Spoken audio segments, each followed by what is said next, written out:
Assalamualaikum warahmatullahi wabarakatuh. Selamat pagi, siang, sore, dan malam kepada Ibu Susana Nurjaman selaku dosen pengampu mata kuliah Penginderaan Jauh Oceanografi.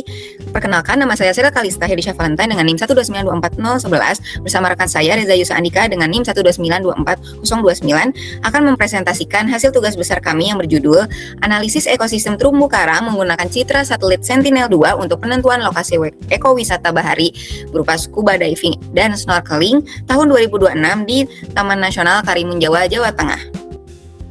Baik, untuk latar belakangnya tersendiri, penelitian kami berangkat dari kebutuhan akan data spasial yang akurat untuk mendukung pariwisata berkelanjutan. Tujuan utama kami adalah memetakan zonasi scuba diving dan snorkeling secara komprehensif. Kami mengintegrasikan 4 langkah kunci, yakni yang pertama pengolahan citra satelit Sentinel-2, yang kedua penerapan metode Lizenga untuk koreksi kolom air, yang ketiga klasifikasi habitat dengan K-means clustering, dan yang terakhir yakni evaluasi kelayakan menggunakan matriks indeks kesesuaian wisata atau IKW menurut Yulianda DKK di tahun 2007. Baik, untuk pendahuluannya, Karimun Jawa sendiri adalah aset ekologis yang luar biasa di mana lonjakan aktivitas wisata tanpa zonasi yang tepat justru dapat mengancam keselamatan penyelam dan kelestarian terumbu karang. Terdapat pada studi terdahulu, yakni seperti contohnya oleh Mangotang maupun Mazaya, umumnya masih bersifat lokal pada titik-titik stasiun tertentu. Maka disinilah kebaruan penelitian yang akan kami lakukan, yakni menggunakan penginderaan jauh untuk memberikan gambaran spasial yang kontinu dan masalah utamanya yakni bagaimana variasi tutupan karang dan dinamika arus pada Juni 2026 nantinya akan memengaruhi kelayakan lokasi wisata tersebut.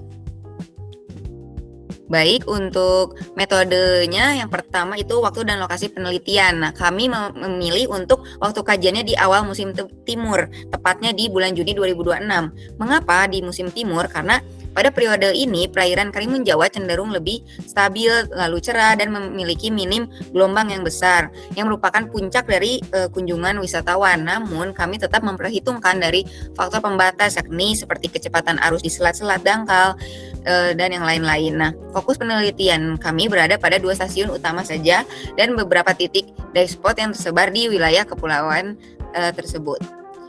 Nah, yang selanjutnya untuk metode di bagian data penelitian, data utama yang kami gunakan yang sudah di-mention sebelumnya melalui citra Sentinel-2 dengan tingkat pemrosesan BOA atau bottom of atmosphere yang kami unduh dari website Copernicus Data Space. Nah, kami secara spesifik mengekstraksi band 2 yang warna biru dan band 3 hijau untuk memetakan terumbu karang. Selain aspek dari ekologis, kami pula mengadopsi pendekatan daya dukung kawasan untuk memastikan pemanfaatan ruang tetap berada dalam batas kemampuan lingkungan. Selanjutnya untuk metode di bagian analisis ekosistem terumbu karang.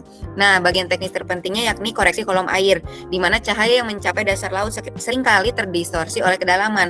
Maka dari itu dilakukannya dengan algoritma Lizenga, di mana kami menghitung dari depth invariant index untuk memperoleh nilai pantulan murni objek dasar perairan. Setelah efek airnya dihilangkan, maka citra diklasifikasikan menggunakan unsupervised K-means clustering, di mana hasilnya adalah peta habitat yang akurat, di mana kami bisa menghitung persentase tutupan karang atau terumbu karang hidup secara presisi pada tiap piksel citranya. Selanjutnya yakni metode di mana pengukuran kualitas perairan. Nah, kelayakan wisata tidak hanya soal tentang keindahan atau keestetikan, di mana juga harus adanya kualitas dari lingkungan tersendiri, di mana kami mengacu pada Kemen LH nomor 51 tahun 2004, di mana sebagai standar baku mutunya, di mana parameter yang diukur itu meliputi suhu, DO atau oksigen terlarut, pH salinitas, dan juga kecerahan. Nah, data ini menjadi filter awal, di mana jika perairan tidak memenuhi baku mutu biota, maka lokasi tersebut dianggap tidak layak untuk dikembangkan sebagai ekowisata demi menjaganya keselamatan dari ekosistem maupun misalnya dari pengunjung atau wisatawan. Selanjutnya yaitu metode dari IKW, yaitu indeks kesesuaian wisata. Nah, untuk menentukan skor akhir dari kesesuaian, kami mengevaluasi 6 parameter utama dalam matriks IKW terlihat pada tabel.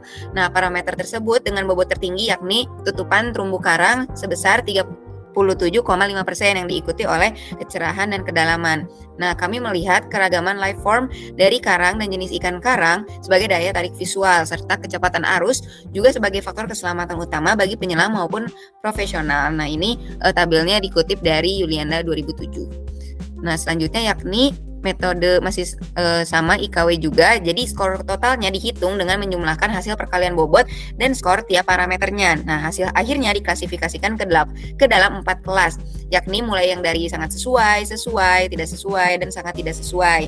Nah, yang sesuai dan sangat tidak sesuai ini di atas 2,5. Kalau yang sangat tidak sesuai itu nilainya di bawah 1. Nah, metode ini yang memungkinkan kami memberikan rekomendasi zona yang spesifik dan terukur secara numerik. Perkenalkan kembali, saya Reza Sanika dengan NIM 1298829. Dan sekarang saya akan menjelaskan bagian pembahasan dan diskusi.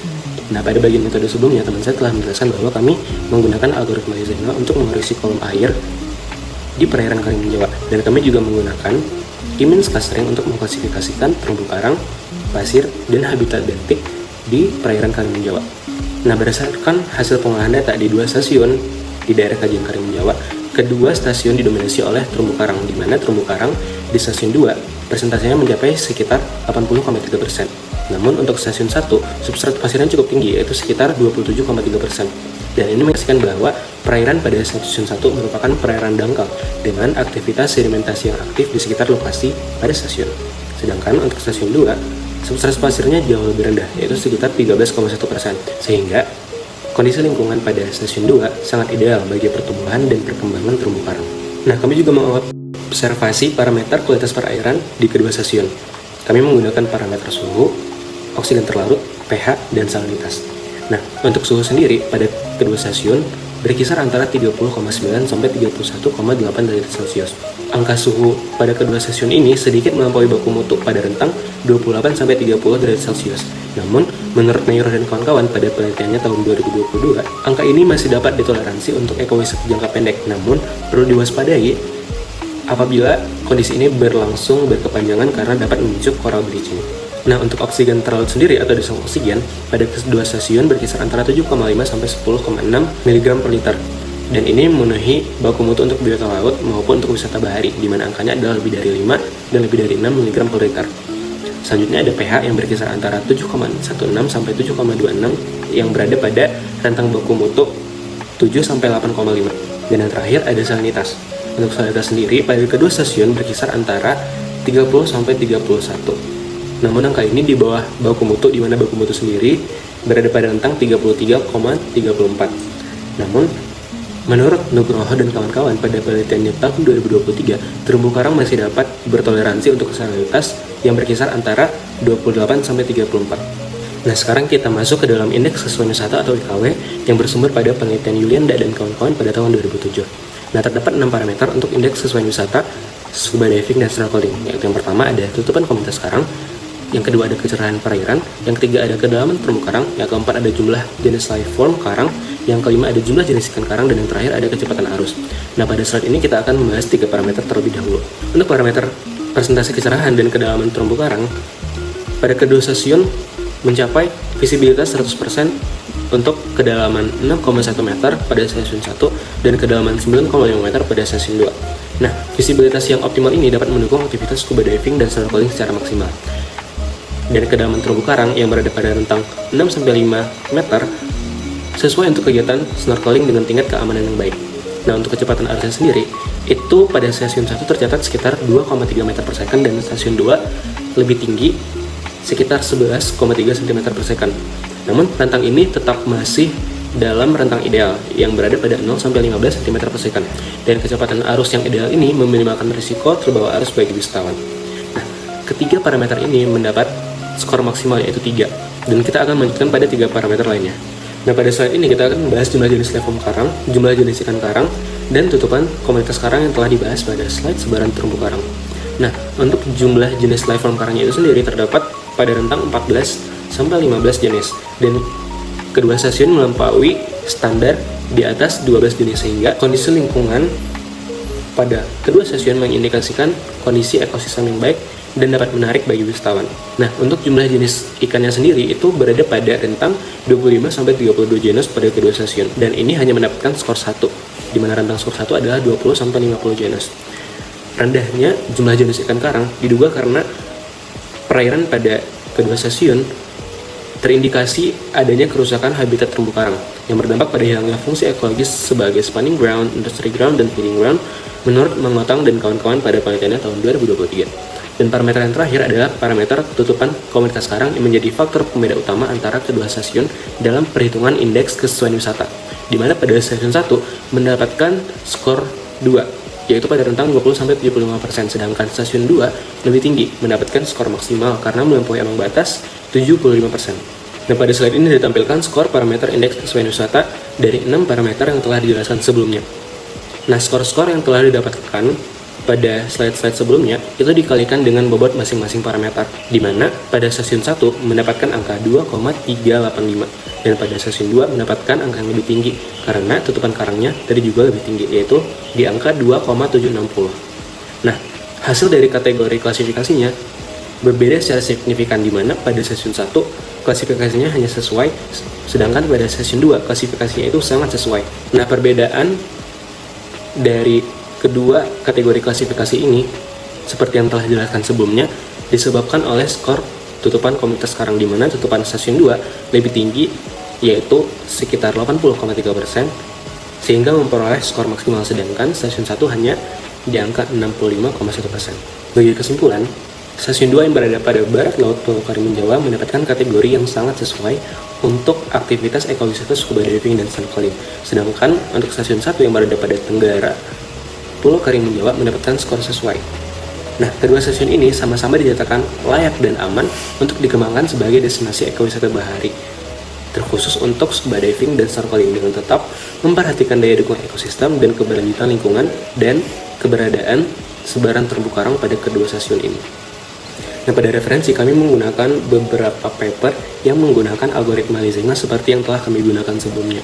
Dan pada klasifikasi, kami juga menggunakan paper sebagai landasan utama untuk menentukan habitat bentik seperti terumbu karang, substrat pasir, dan habitat bentik lainnya. Lalu pada beberapa paper ini juga menggunakan satelit Sentinel-2 seperti yang kami gunakan. Dan most of the paper menggunakan indeks kesesuaian wisata yang telah dicetuskan oleh Yulianda dan kawan-kawan pada tahun 2007 untuk menganalisis kelayakan dan keamanan suatu wisata di daerah terpencil di Indonesia. Sekian presentasi dari kami mengenai analisis ekosistem terumbu karang menggunakan citra satelit Sentinel-2 untuk penentuan lokasi ekowisata bahari, scuba diving, dan snorkeling tahun 2026 di Taman Nasional Karimun Jawa, Jawa Tengah.